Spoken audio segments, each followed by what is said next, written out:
Salam, hər vaxtınız xeyir. Bugün sizə sehirli halqanı necə hazırlayırıq, necə başlayırıq, onu göstərmək istəyirəm. İpin başlanğıcını iki barmağımın üzərinə alıram.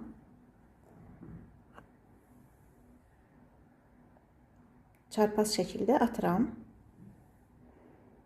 Barmağımdan sabitləyirəm. Milçəni götürürəm. Baxın, gördüyünüz sabit tutduğum yerdən bir ədəd ilgə çıxardıram və onu bərkidirəm. Bu bir ədəd zincirdir. Bunun üzərinə 2 zincir daha 1 2 toxudum və bu bizim başlanğıc sütunumuz adlanır. Yəni halqanın içinə toxuyacağımız sütunların birincisi. Növbəti 11 sütunu sizinlə bərabər toxuyuram.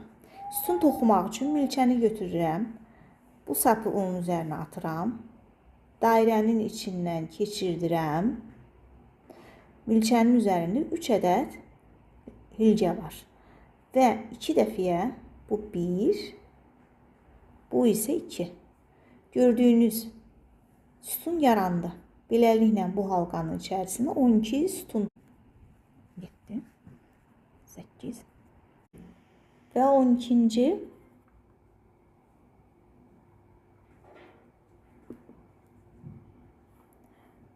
İndi isə ipi çəkirik. Gördünüz, belə bir dairə alındı və birləşdiririk. Burada 3 ədəd zincir toxumuşduq başlanğıcda. Onun ən axırıncı sonuncusunun üzərinə milçəni götürürük. Sürüşdürmə üsulu ilə hilcəni buradan keçirdirik və bərkidirik. Halqamız bu şəkildə, daha doğrusu dairəmiz bu şəkildədir.